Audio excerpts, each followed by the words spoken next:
Please, do not siksik yourself to people who are close to you. Huwag mo ipilit sarili mo. May lumapit na isang boy doon sa girl. Natipuhan niya eh. Lapit. Paglapit niya, sabi nung boy doon sa girl, "Hi, miss. Can I pa lang." Alam mo, sabi nung babae, Sorry. Nagbigay na ako ng donation sa mga kasamahan mo. Sa school, nakita nung isang boy yung girl, nilapitan. Sabi niya, "Miss, anong course mo?"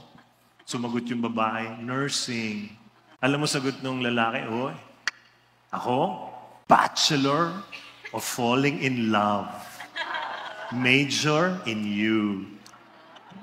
Sagot nung babae, "Nag-shift na pala ako, hindi na nursing. BSBK, major in WKC."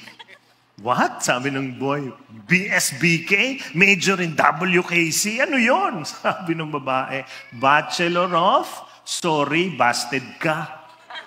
WKC, wala kang chance." Huwag yun na ipilit. Pag ayaw, huwag ipilit. Bakit? Pagod kayo. Remember, even how good you are, not everybody will like you.